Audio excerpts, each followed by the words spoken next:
2022년 2월 24일 오늘 새벽 말씀은 누가복음 15장 11절에서 32절까지의 말씀입니다. 또 이르시되 어떤 사람에게 두 아들이 있는데 그 둘째가 아버지에게 말하되 아버지여 재산 중에서 내게 돌아올 분깃을 내게 주소서 하는지라. 아버지가 그 살림을 각각 나눠 주었더니 그 후 며칠이 안 되어 둘째 아들이 재물을 다 모아가지고 먼 나라에 가 거기서 허랑방탕하여 그 재산을 낭비하였더니 다 없앤 후 그 나라에 크게 흉년이 들어 그가 비로소 궁핍한지라. 가서 그 나라 백성 중 한 사람에게 붙어 사니 그가 그를 들로 보내어 돼지를 치게 하였는데 그가 돼지 먹는 쥐엄 열매로 배를 채우고자 하되 주는 자가 없는지라. 이에 스스로 돌이켜 이르되 내 아버지에게는 양식이 풍족한 품꾼이 얼마나 많은가. 나는 여기서 주려 죽는구나. 내가 일어나 아버지께 가서 이르기를 아버지 내가 하늘과 아버지께 죄를 지었사오니 지금부터는 아버지의 아들이라 일컬음을 감당하지 못하겠나이다. 나를 품꾼의 하나로 보소서 하리라 하고 이에 일어나서 아버지께로 돌아가니라. 아직도 거리가 먼데 아버지가 그를 보고 측은히 여겨 달려가 목을 안고 입을 맞추니 아들이 이르되 아버지 내가 하늘과 아버지께 죄를 지었사오니 지금부터는 아버지의 아들이라 일컬음을 감당하지 못하겠나이다 하나 아버지는 종들에게 이르되 제일 좋은 옷을 내어다가 입히고 손에 가락지를 끼우고 발에 신을 신기라. 그리고 살찐 송아지를 끌어다가 잡으라. 우리가 먹고 즐기자. 이 내 아들은 죽었다가 다시 살아났으며 내가 잃었다가 다시 얻었노라 하니 그들이 즐거워하더라. 맏아들은 밭에 있다가 돌아와 집에 가까이 왔을 때에 풍악과 춤추는 소리를 듣고 한 종을 불러 이 무슨 일인가 물은데 대답하되 당신의 동생이 돌아왔음에 당신의 아버지가 건강한 그를 다시 맞아들이게 되므로 인하여 살찐 송아지를 잡았나이다 하니 그가 노하여 들어가고자 하지 아니하거늘 아버지가 나와서 권한대 아버지께 대답하여 이르되 내가 여러 해 아버지를 섬겨 명을 어김이 없거늘 내게는 염소 새끼라도 주어 나와 내 벗으로 즐기게 하신 일이 없더니 아버지의 살림을 창녀들과 함께 삼켜버린 이 아들이 돌아오매 이를 위하여 살찐 송아지를 잡으셨나이다. 아버지가 이르되 예 너는 항상 나와 함께 있으니 내 것이 다 내 것이로되 이 내 동생은 죽었다가 살아났으며 내가 잃었다가 얻었기로 우리가 즐거워하고 기뻐하는 것이 마땅하다 하니라. 너무 유명한 비유 이야기입니다. 돌아온 탕자라는 제목으로 우리는 온통 이 둘째 아들에게만 관심을 갖곤 했습니다. 하지만 이 이야기를 주의 깊게 들여다보면 좀 다른 제목을 달고 싶습니다. 그래서 제가 단 제목은 낭비되는 아버지 사랑입니다. 두 아들과 아버지 모든 등장인물들이 공통적으로 아버지의 사랑을 낭비하고 있습니다. 이 세 부자가 낭비하고 있는 아버지의 사랑, 그 사랑은 어떤 사랑인지 알아보겠습니다. 먼저 둘째 아들, 가장 유명한 이 탕자라고 불리는 그 아들의 아버지 사랑에 대한 낭비를 살펴봅시다. 실은 덧붙일 설명이 필요 없습니다. 이 아들은 아버지의 사랑을 아주 대놓고 낭비했죠. 자신에게 한량이 없으신 이 아버지를 아주 제대로 자기 마음대로 주물럭거리는 한량짓을 했습니다. 하지만 다행인 것은 비싼 등록금으로 인생 공부를 한 뒤 교정이 되었다는 사실입니다. 그의 낭비는 그야말로 출혈이 컸지만 분명 돌아와서 행한 그 죄 고백과 그에 이은 죄 사함으로 아름다운 회복으로 열매 맺었다고 해도 될 것입니다. 사실 이 이야기의 더 심각한 인물로 삼을 수 있는 것이 큰아들입니다.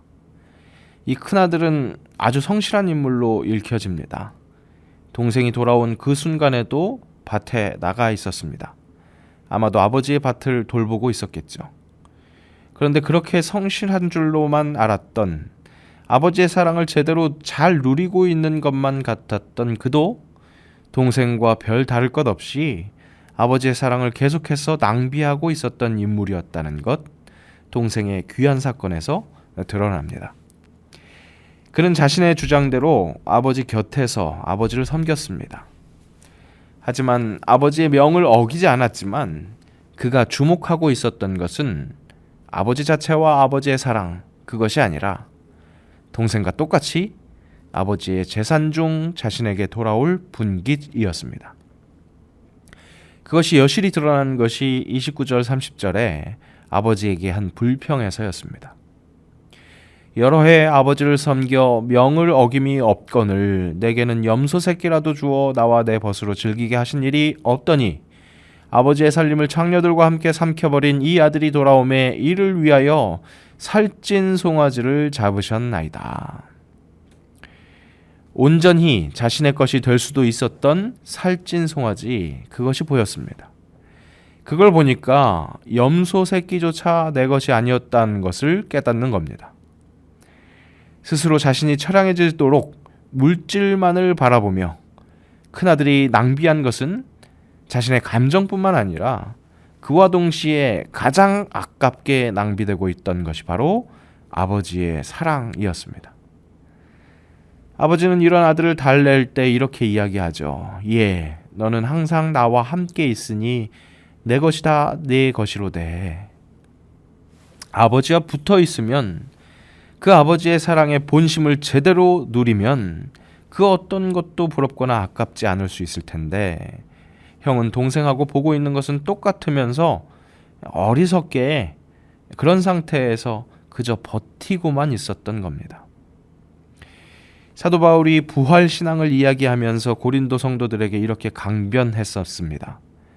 만일 그리스도 안에서 우리가 바라는 것이 다만 이 세상의 삶뿐이면 모든 사람 가운데 우리가 더욱 불쌍한 자이리라. 가장 어려울 수 있는 성실을 탑재한 채 어떻게든 아버지 옆에서 버티고 견뎌냈던 큰아들에게 아버지의 사랑을 누릴 수 있는 능력이 없었다면 부활이 없는 그리스도인들처럼 모든 사람 가운데 가장 불쌍한 사람이라고 할 수 있습니다. 살찐 송아지, 염소 새끼를 보는 사이에 가장 소중한 아버지의 사랑이 줄줄 새어나가고 있었던 겁니다. 어쩌면 이 이야기의 등장인물 중에서 가장 불쌍한 인물이 이 큰아들일 수 있습니다. 우리도 하나님을 바란다고 하면서 하나님이 베푸실 그 어떤 것에만 관심을 가지고 마음이 거기 가 있다면, 그러면서 겨우겨우 버티고 있다면 가장 불쌍한 사람이 될 수 있습니다. 그런즉 너희는 먼저 그의 나라와 그의 의를 구하라. 그리하면 이 모든 것을 너희에게 더하시리라. 제대로 아버지를 구할 때 아버지가 가지고 있는 다른 모든 것이 우리의 것이 됩니다. 아니, 다른 모든 것이 그리 중요하지 않다는 진리를 깨닫게 됩니다. 그런데 오늘 정말 주목하고 싶은, 제대로 아버지의 사랑을 낭비하고 있는 사람은 다름 아닌 아버지 자신입니다. 먼저 둘째 아들의 탈선, 과연 아버지가 예상하지 못했을까요? 자기 분깃을 먼저 달라고 하는 것부터가 탈선이었으니까 아들이 망하게 될 것은 이미 아버지의 눈에 선했을 겁니다. 아버지를 무시하고 업신여기는 것이 그것 또한 기분 나빴을 겁니다. 아무리 퍼부어도 돌아오지 못할, 이것은 수익률이 절대 없는 투자가 아닌 그냥 버리는 물질이요 감정이었습니다. 하지만 아버지는 아무렇지도 않게 낭비합니다. 돌아올 경이나 감사, 회복될 물질, 이런 것에는 관심이 없습니다. 사랑은 참으로 버리는 것, 더 가지지 않는 것, 그 노래가 떠오를 정도로 철저하게 자신의 사랑을 내리사랑, 흘려보냅니다. 그러니까 탕진한 것을 갚겠다고 한 것도 아닌데 그저 돌아와서 종으로라도 있겠다는 그 아들의 목덜미를 안고 입을 맞춘 겁니다. 그것뿐입니까? 이미 버선발로 뛰쳐나온 것이고 좋은 옷, 가락지, 있는 것 없는 것 다 가져다가 잔치를 벌인 겁니다. 아버지 사랑합니다. 그런 고백이 있었던 것이 아닌 그저 비싼 등록금 들여서 그제서야 깨닫고 아버지께로 돌아왔을 뿐인데, 그런 아들에게 자신의 사랑을 아낌없이 표현합니다. 그리고 나서 거기에서 멈추지 않습니다. 든든히 옆을 지키고 있는 것 같은 모습을 하고 있던 그 큰아들이 뒤통수를 쳤습니다. 동생하고 똑같은 곳을 바라보며 마음에 끌탕을 하고 있는, 그러면서 아버지 자신의 사랑을 낭비하고 있는 큰아들에게 다시 한번 자신의 사랑을 낭비하며 다독입니다. 작은 아들을 맞으러 나갔던 것처럼 동생 보기 싫어서 들어오지 않고 있는 그 큰아들을 향해서 아버지 당신이 나갑니다. 28절에 분명히 그 모습이 그려지고 있습니다. 그가 노하여 들어가고자 하지 아니하거늘 아버지가 나와서 권한대. 그렇게 나와서 한량없는 은혜로 타이릅니다. 예, 너는 항상 나와 함께 있으니 내 것이 다 내 것이다. 아버지는 그렇게 함으로 사랑은 내가 받은 사랑을 낭비하는 것이 아니라 내가 나누는 사랑을 낭비하는 것이라고 사랑의 정수를 가르쳐 줍니다. 우리는 확실히 두 아들의 모습과 닮아 있습니다. 우리 스스로는 이 이야기의 아버지와 같은 사랑, 그것을 스스로 발생시키고 낭비할 수 없는 존재들입니다.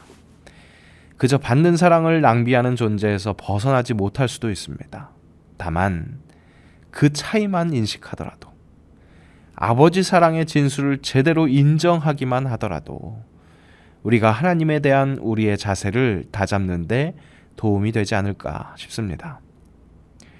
오늘 이야기의 최대 낭비자는 확실히 아버지입니다. 하지만 그래서 그 아버지가 가장 어리석다거나 가장 손해를 많이 본 그런 존재가 아님을 우리가 압니다. 나를 통해 흘러가는 사랑을 낭비할 때 그것이 더욱 큰 복이 되는 것이기 때문입니다. 똑같이 할 수는 없지만 자신의 사랑을 속절없이 낭비한 복된 그 아버지의 사랑을 동경하며 조금씩이라도 따라해보는, 그렇게 닮아가는 귀한 주의 자녀들 될 수 있기를 바랍니다. 한량이 없는 아버지의 사랑을 다시 한번 묵상합니다. 그 사랑에 참으로 비교되는 우리의 부족한 모습을 직시합니다. 아버지 사랑 닮고 싶습니다. 아버지 사랑을 오롯이 받아서 최대한 낭비하지 말고 나를 통해 흘러가는 사랑에서는 철저히 낭비하는 사람 되게 하옵소서. 날 위해 죽으시고 다시 사신 예수 그리스도, 다시 오실 그 사랑을 찬양하며 그 사랑에 감격하며 사랑을 많은 사람에게 깨끗하게 버리는 주의 자녀 되게 하옵소서. 예수님의 이름으로 기도합니다. 아멘.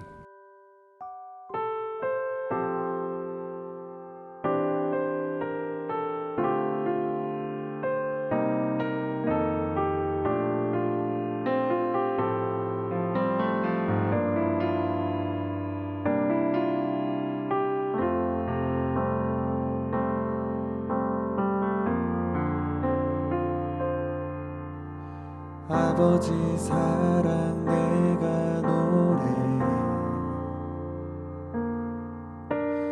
아버지 은혜 내가 노래, 그 사랑 변함없으신 거짓 없으신 성실하신 그 사랑, 사강 갈 때 꺾지 않으시는 꺼져가는 등불 끄지 않는 그 사랑 변함없으신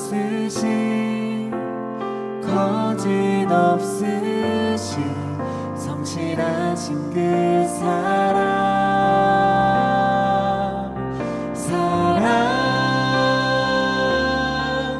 그 사랑 날 위해 죽으신, 날 위해 다시 사신 예수 그리스도, 다시 오실 그 사랑 죽음도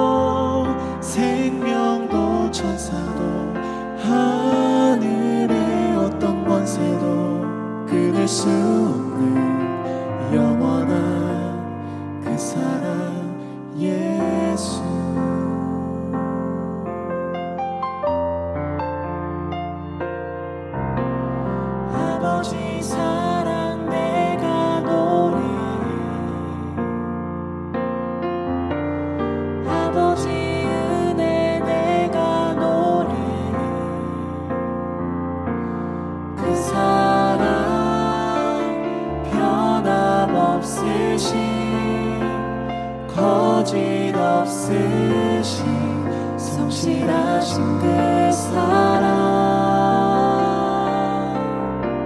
상한 갈 때 꺾지 않으시는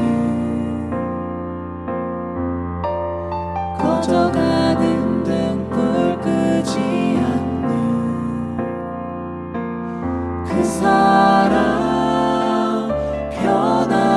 변함없으신 거짓 없으신 성실하신 그 사랑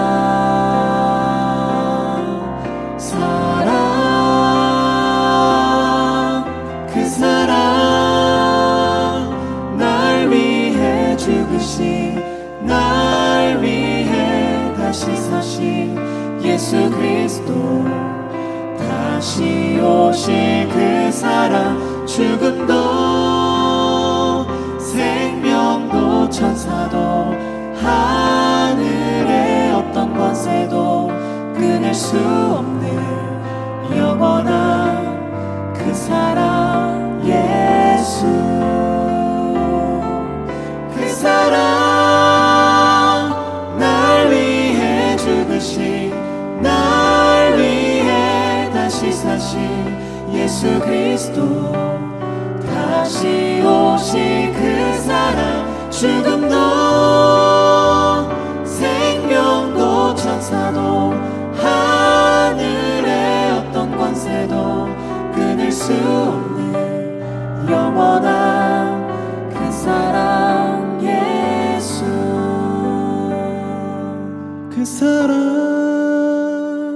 날 위해 죽으신 날 위해 다시 사신 예수 그리스도 다시 오실 그 사랑 죽음도 생명도 천사도 하늘의 어떤 권세도 끊을 수 없는 영원한 그 사랑 예수